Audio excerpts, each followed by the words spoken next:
जैन साथियों, आज लोग हम संस्कृत के लास्ट वीडियो में आने आ चुके हैं और इसमें हिंदी से संस्कृत में अनुवाद करने के लिए जो आपके बोर्ड के एग्जाम में क्वेश्चन दिया जाता है और वो किस टाइप से दिया जाता है, वैसे सवाल को आज हम लोग डील करने वाले हैं। और इसको डील करने के बाद आपको कुछ क्वेश्चन भी देंगे ताकि आप लोग भी प्रैक्टिस कर सके और आपको पता चले कि किस लेवल का क्वेश्चन आता है और आप वहाँ पर बना सके और अपना 6 मार्क्स फिक्स कर सके। क्योंकि आपके बोर्ड के एग्जाम में संस्कृत अनुवाद 10, 12, 15 दे दिया जाता है, उसमें से बोला जाता है 6 अनुवाद हिंदी से संस्कृत में कीजिए। हिंदी से संस्कृत में 6 अनुवाद बनाना होता है, 10-15 को दे दिया जाता है और आपको मात्र 6 बनाना पड़ता है। तो आपको जो आसान लगे वो बना सकते हैं वहाँ पर। आइए हम पहले सीखते हैं जो बोर्ड में किस टाइप से वहाँ क्वेश्चन हमको देखने को मिलेगा। ठीक है, अब देखिए बोला है वहाँ पर, मतलब इस टाइप से आपको क्वेश्चन वहाँ पर देखने को मिलेगा। क्वेश्चन में क्या है, मेरा मित्र पैर से लंगड़ा है। ठीक है, कि आपका हिंदी में वाक्य दिया हुआ है, इसको संस्कृत में बदलना है। ठीक है, तो मेरा मित्र पैर से लंगड़ा है, तो मेरा के लिए संस्कृत में होता है मम। क्या होता है? मम। और मित्र का होता है मित्र, मित्रम। मित्र का क्या होगा? मित्रम होता है। पैर को संस्कृत में चरण कहते हैं, तो यहाँ पर लिख देते हैं चरण। ठीक है, से लग रहा है, तो इसमें दूर होने की मतलब जुदाई का चर्चा हो नहीं रहा है, इसलिए से कौन सा लगेगा? करण वाला से लगेगा। इसके लिए एन जुड़ता है, यानी कि चरणेन। लंगड़ा को खजा कहते हैं। क्या कहते हैं? खजा। ठीक है, अब देखिए, अब ये नाम वाला मतलब मेरा या हमारा या हम एक ही है, तो इसके लिए क्या आता है? ये 7 पर आता है, 7 अंक पर आता है। और इसके लिए आपको पता है वर्तमान काल में लंगड़ा है, वर्तमान में है, तो इस टाइप में हमको क्या करना पड़ता है? वर्तमान काल याद रखना पड़ता है। और वर्तमान काल में 7 नंबर पर क्या आता है?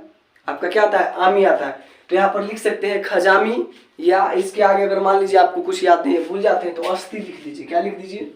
अस्थि। तो इससे भी आपका काम चल जाता है। अगर लास्ट में क्या जोड़ना पड़ता है ये अगर भूल जाते हैं तो वहां पर आपको कुछ नहीं करना है, अस्थि लिख देना है। क्या लिख देना है? अस्थि। और आपका क्या हो गया? सेंटेंस बन गया। हिंदी से संस्कृत में भूल जाते हैं, अस्थि लिख दीजिए, कहानी खत्म आपका।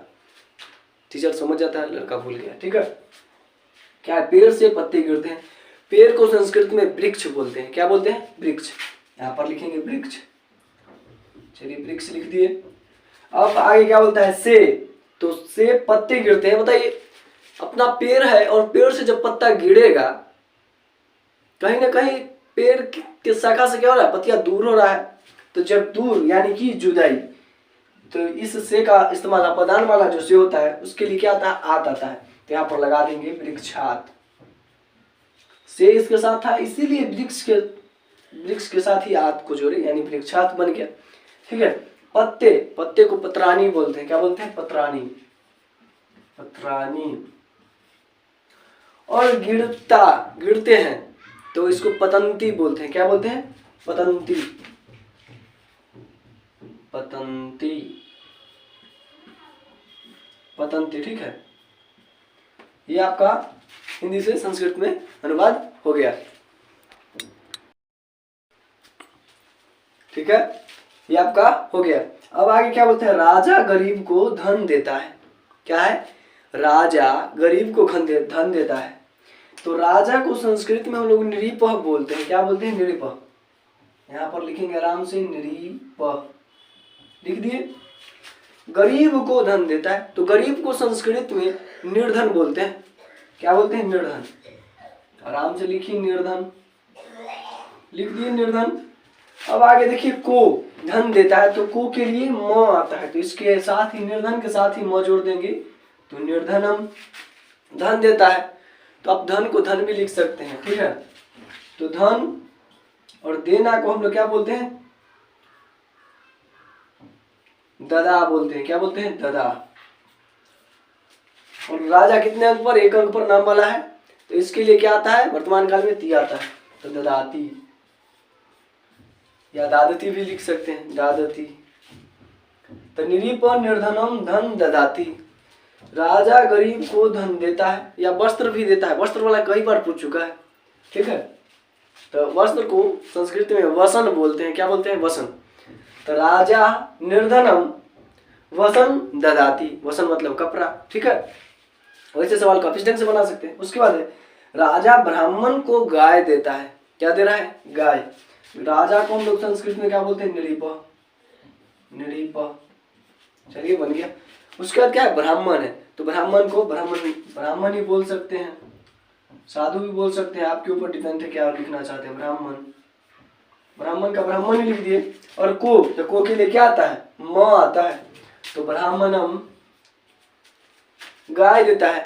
गाय को हम लोग संस्कृत में गौ बोलते हैं, गौ। और देता है, तो देता को ददाती। ठीक है। निरीपो ब्राह्मणम गौ ददाती।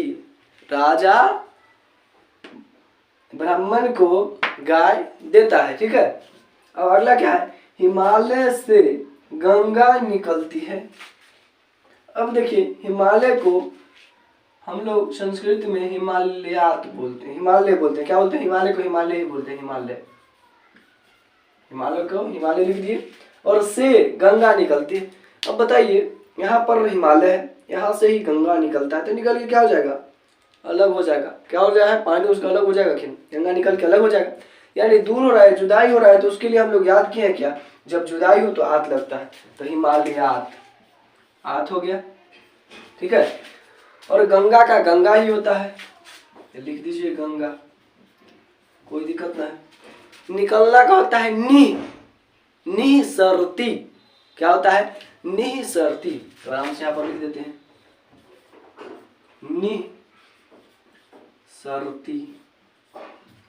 बन गया आपका। हिमालय से गंगा निकलती है, यानी हिमालयात गंगा निसरती। ठीक है। देख रहे हैं, बहुत बेसिक कॉन्सेप्ट के साथ हम लोग बहुत आराम से आगे बढ़ रहे हैं। अगला क्या बोलता है? तुम घर जाओ।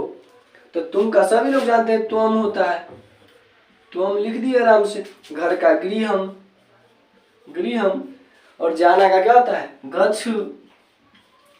अब बताओ, आज्ञा काल वाला है ये। क्या है? आज्ञा काल वाला। तुम घर जाओ, आज्ञा दे रहा है ना।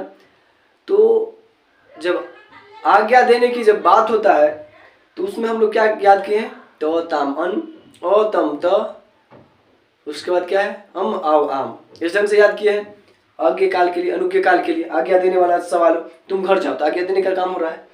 तो उसमें जो तुम जो होता है 4 अंक पर, तो हम 4 अंक पर आता है, तो हमारा जो कर्म कारक है उसका 4 अंक क्या हो जाएगा? अनुज्ञा काल का 4 अंक। अनुज्ञा काल का जो 4 अंक होता है अ आता है, तो यहाँ पर गच्छ। आधा जो यहाँ पर 6 लगा रहता है, उसके साथ अगर अ जोड़ेंगे तो पूरा गच्छ हो जाएगा। अब यानी कि बन गया ये, यानी कि त्वम गृहम गच्छ। तुम घर जाओ, अपना क्या हो गया? संस्कृत, हिंदी से संस्कृत में अनुवाद बन गया। और वहाँ पर आपको 6 नहीं बल्कि वहाँ पर 10, 12, 15 इस ढंग से दे दिया जाएगा, क्योंकि 2 गुना हो गया है। 6 को पूछ रहा है तो आपको 12 को देगा, 15 भी दे सकता है। तो 12 ओवरऑल 12 तो मिलने वाला है, और 12 में से मात्र आपको 6 संस्कृत हिंदी से संस्कृत में अनुवाद बनाने होंगे। और आप लोग प्रीवियस, अगर आप लोग अच्छे स्टूडेंट होंगे पढ़ने वाले, तो आपके पास क्वेश्चन बैंक जरूर होगा, जो कि पुराने साल में पेपर पूछा गया है। वो ऐसे सवाल को आप क्या कीजिए? बनाइए। 1-2 सेट बनाइएगा, आपको पूरा मोटा मोटा नॉलेज हो जाएगा। जी हाँ, इस ढंग से बना करके अपना नंबर पा सकते हैं, और आपके बोर्ड के एग्जाम में अच्छा मार्क्स आ जाएगा। ठीक है। इसी जोश जुनून के साथ आप वहाँ से क्वेश्चन डील कर सकते हैं और बनाइए। आपको बोले थे क्वेश्चन देंगे, तो क्वेश्चन लिखे फिर आप बनाइएगा या ना पता नहीं, लेकिन आपके पास अगर आप अच्छे स्टूडेंट पढ़ने वाले होंगे तो आपके पास बुक जरूर होगा। अगर बुक नहीं है तो क्वेश्चन बैंक तो जरूर होगा। वहाँ से आप लोग क्या कीजिए? क्वेश्चन बनाइए, और फिर देखिए आप लोग किस लेवल तक जाते हैं। आपका 6 अंक छूटने वाला नहीं है। और हाँ, एक बात और आपको बता दें, अगर आप हिंदी से संस्कृत में कन्वर्ट करना सीख लेते हैं, मतलब बदलना सीख लेते हैं, हिंदी से संस्कृत अनुवाद करना अगर सीख जाइएगा, तो आपको अनुच्छेद लेखन बहुत आसान हो जाएगा। और वो 7 अंक में आता है। आपका बोलेगा 7 वाक्य में लिखिए संस्कृत में, वो भी क्या? अनुच्छेद। और 7 अंक वो हो जाएगा, 7 6 13, 6 अंक का आपका अनुवाद है।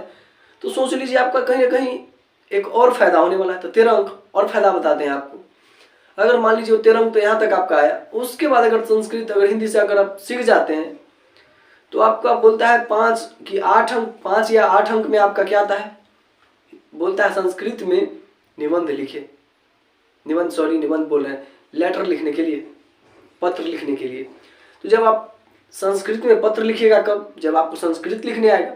और संस्कृत कब लिखिएगा, क्योंकि आप लोग तो कभी पढ़े नहीं, तो हिंदी से पहले संस्कृत में बदलिएगा। मान लीजिए आपको लिखना है क्या, महाशय से निवेदन है, तो महाशय निवेदनम अस्ति, इस ढंग से लिखिएगा। तो कब आएगा ये आपको, जब आप हिंदी से संस्कृत में अनुवाद करना जानेंगे। तो आपका कहीं ना कहीं 20 अंक क्लियर हो जाता है। ठीक है, अगर आप लोग पीछे का क्लास अटेम्प्ट नहीं किए तो आप लोग से गुजारिश है 1 से लेकर के 8 तक का क्लास जरूर अटेम्प्ट करें। और 8 क्लास में आपका पूरा संस्कृत बूस्ट होने वाला है और आप अच्छे ढंग से सीख जाइएगा।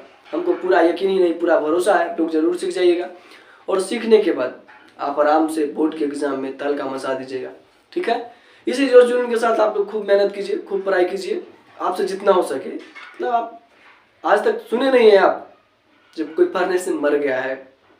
ठीक है, इसलिए आप लोग आपसे जितना हो सके ना उतना जरूर पढ़िए, क्योंकि आप जिस चीज़ में जितना टाइम दीजिएगा उस चीज़ में उस लेवल तक पहुंच जाइएगा। ठीक है, इसी वीडियो में इसी जोश जुनून के साथ आप लोग पढ़ाई करते रहिए। मिलते हैं अगली वीडियो में, तब तक